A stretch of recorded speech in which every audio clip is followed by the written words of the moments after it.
What's up, everybody? Kyle here. Let's Talk Wax, and tonight we're going to be taking a look at my 2024 Bowman Team Break Guide.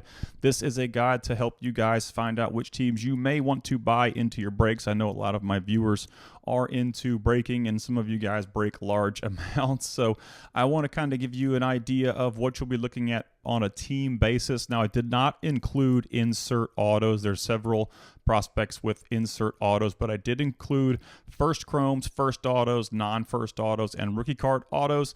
One thing to definitely consider are the guys that do not have first chromes, that are first autos only. The chance of hitting those guys is going to be a little bit harder, especially with the if they don't have a first chrome, they won't have any color as a first chrome. You'll be just having the auto only. So you can see I put Anthony Skoll for an example right here. He's got a first chrome. His name's under first chrome and under first auto, so he does have both. But like Barrett Kent or Jorge Marcheco, they do not have first chromes. They're going to be autos only, so they'll only have their name in the first auto box. The Let's Talk Wax rank is the rank for each player. You can see more info. I'm going to try to bring that up here quick. Elite is MLB MVP. I think Walker Jenkins is their only elite player in this checklist. Dylan Cruz is a 1. There are several 2s and 3s and 2.5 type players. So anybody really above a 4 is pretty good. These are ceiling based. They're not like current level, but player ceiling. Like I think Walker Jenkins has an enormous ceiling with his athleticism and his bat. So he does have the elite rank. Dylan Cruz is kind of struggling a little bit to find himself in professional baseball, but what he did at LSU was very special, so I'm going to rank him a 1. But that's how I rank all these players. It's in all of my content over on Patreon and on YouTube.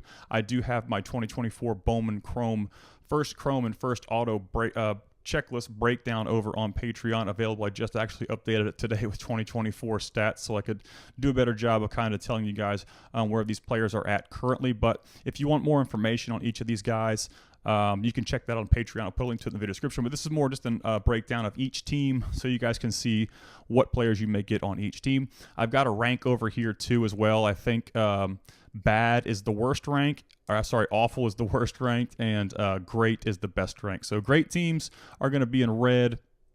Awful teams are going to be in that dark blue because they're ice cold, and teams you probably want to stay away from. So I've got the Angels right here. They are okay for me. They have a ton of first chrome autos, and that's really why I listed them as okay. They've got Noah Schanuel's rookie card autograph, which is a cool pickup, but their highest ranked player is a pitcher, Barrett Kent. The Astros for me are good.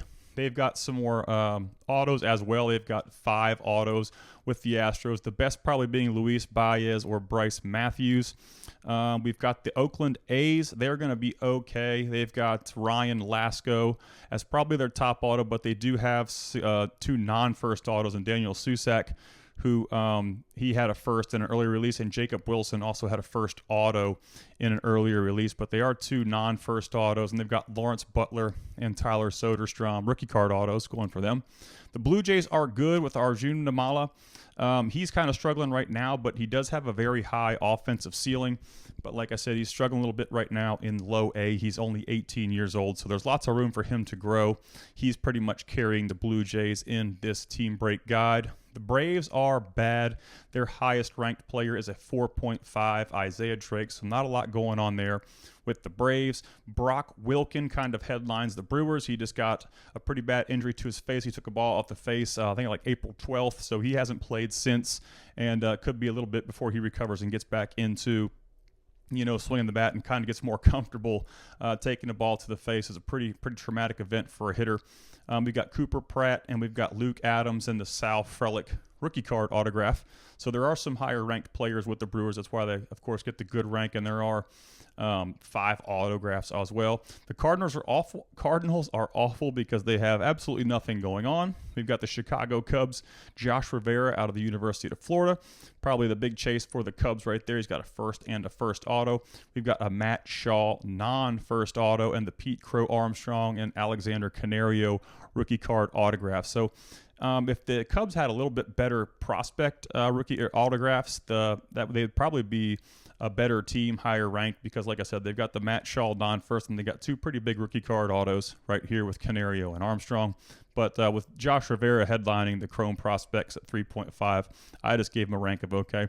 And these ranks are subjective. You guys can pretty much formulate your own ranks based on how much you like or don't like a player that we're discussing, in this breakdown. Gino Groover is a 3.5. He's not really having a very good start right now to his second-year pro ball. Tommy Troy, non-first auto. Jordan Lawlar, rookie card auto, so that's a good one to pick up right there.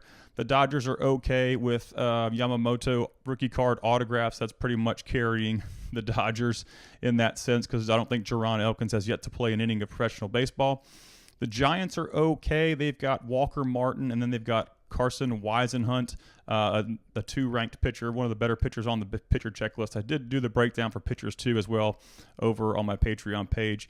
There's only I think 8 arms on this checklist, so it's very hitter friendly. They've got the Bryce Eldred's non-first, and they've got the Luis Matos and Kyle Harrison rookie card autos. Guardians awful, nobody in there. Mariners are bad. Aiden Smith and Ben Williamson aren't really high-profile guys. Cade Marlowe, pretty decent rookie card autograph right there. The Marlins, awful. Nobody there. Now, if you guys enjoy my content and you'd like to help support the channel, be sure to check out my Patreon page. I'll put a link to it in the video description. I have free and exclusive subscriber content over there, including Bowman Chrome autograph checklist breakdowns for every release since 2019, including the recent 2024 Bowman autograph checklist breakdown. I've got Bowman team break guides for every release since 2020, including the 2024 Bowman team break guide. I've got a top 150 Bowman Chrome autos list, a top 150 Bowman Chrome autos under $50 list, access to my Juggernaut ranking system that is archived for all 2023 players and has just been recently updated for all 2024 players. You get early access to my YouTube video info and Let's Talk Wax articles, plus much more. You can find all exclusive content organized in the collections tab on my homepage if you guys get confused over there. But I'll put a link to my Patreon page in the video description. I appreciate everyone who supports me already. The Mets are bad. Their highest ranked player is Boston Barrow. I think he's in low A this year. Correct me if I'm wrong. I just did my updates today, so I'm trying to remember offhand, but there's 100 plus prospects that I broke down today. The Nationals are great. Dylan Cruz, like I said before, I'm not sure what's going on with him. He's kind of struggling again out of the gate in Double-A. Just kind of trying to get himself going in professional baseball. He struggled in his debut, struggled in the Arizona Fall League, and he's kind of struggling right now. So hopefully he can figure it out and get it together. Yohandy Morales, probably another bigger prospect, a 2.5 rank, like I said, is actually pretty good. So the Nationals, for me, are going to be a pretty great team. Especially, they've got that they're going to have all these guys that are chasing Dylan Cruz that are probably going to be wanting to dump Yohandy Morales to dump him off to try to recoup some funds. So definitely 2 guys to check out there for sure. The Orioles are okay, and that's pretty much based off of their rookie card autos with Colton Cowser and Heston Kjerstad, who recently got called up. He hit 11 home runs in AAA, and I think he was leading the minor leagues in home runs, and they finally called him up. So we've got Enrique Bradfield Jr. as well with a non-first auto, but their prospect autos, not a whole lot going on in that department. The Padres are awful. J.D. Gonzalez has yet to play a professional inning. The Phillies are okay. They're kind of carried by Aiden Miller, who I think is going to be, I'm not sure if he's going to be a sleeper or not. We won't know until release, but he's one of my favorite players. It's kind of maybe flying under the radar here in this release with the Phillies. Definitely a guy to check out. He's off to a really hot start in low A so far as 2024 pans out. The Pirates, okay, because they've got the Paul Skeens non-first and the Quinn Presto rookie card auto. Nick Gonzalez, kind of average player at the moment, but not a whole lot going on. They could maybe even float into bad if it weren't for Paul Skeens non-first autos, but the non-first autos are definitely more affordable. If you want to chase Paul Skeens, it's a good place to start with the non-first because you're not going to have to spend as much money as you would for a Chrome first. We got the Rangers at good. They've got Abimelech Ortiz and Sebastian Walcott. Now, he has a first Chrome. I want to say it's in 2023 Chrome, but he does not have a first auto. So this is technically his first auto, even though it's not. I'm not sure if he's going to have the first logo on it. There are some players like Jackson Jaison who are spread out among different releases. He's a high-profile guy that had a first Chrome in 2022 Bowman. Then he had a first Chrome auto in 2022 Bowman Chrome. So I'm not sure if Walcott's going to have the first or not. I wouldn't anticipate it happening, but he is in high A at the age of 18, super high ceiling, struggling a little bit right now to start the year, but I mean, an 18-year-old in high A, who's going to nail that right off the bat? They also have the Wyatt Langford non-first, so they're getting carried in the non-first department, the Rangers, so be aware of that. They're not really getting Abimelec Ortiz, of course, is the headliner for the prospects, but they're really getting carried by their non-first autos. The Tampa Bay Rays have nothing going on but rookie card autos, Curtis Mead and Junior Caminero. They've got no prospect stuff going on. The Red Sox are good. They've got Kyle Teal, who's kind of having a slow start in Double A, and they got Cedon Rafaela, rookie card autograph going on there. The Reds are okay. They've got Carlos Sanchez, but if you look at the rookie card autos, they've got Strand, De La Cruz, and Noelvi Marte, who's obviously he's also undergoing his suspension for PEDS, but hopefully he can bounce back. The Rockies are okay. They've got Kalaz, but he's going to repeat, I think, in the DSL or Complex League. I was really hoping to see him in low A this year, but I think he is either – I'm thinking he's at extended spring training. He's going to go to the Complex League to start the 2024 season. There's several guys on this 2024 autograph checklist that are in extended spring training. They did not make low A out of camp, so they're going to go to extended, and they'll either end up in the Complex League, or even if they didn't make it stateside, they'll play in the DSL again. But I was really hoping that Kalaz would be a guy that we got to see in low A. Maybe he'll get called up. Maybe he's down there fine-tuning some things in the extended spring training, or he's nursing an injury. So it's hard to tell, but right now he has not made a full season roster. The Royals have Ramon Ramirez and Samad Taylor. They're okay just because they have 4 autos, and they're 2 4s and a 3, but the 6th guy, he's not gonna count for much as far as value goes when his releases. The Tigers are bad. They've got a 4 and a 5. The Twins are great, obviously, because they have Walker Jenkins, who's got a first chrome and first auto.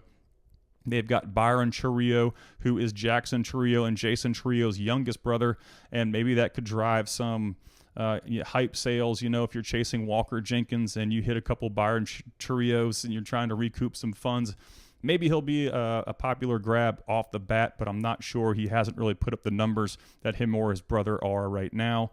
We've got the White Sox, who are okay, strictly based on the number of autographs that they have.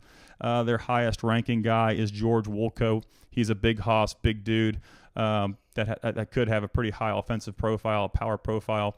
The Yankees are great. They've got Agustin Ramirez, who's off to a really hot start. I think he's got like 7 home runs already on the year. They've got George Lombard Jr., Jared Cerna, and they've got the Jason Dominguez and Austin Wells rookie card autos. So the Yankees are going to be a great team for me.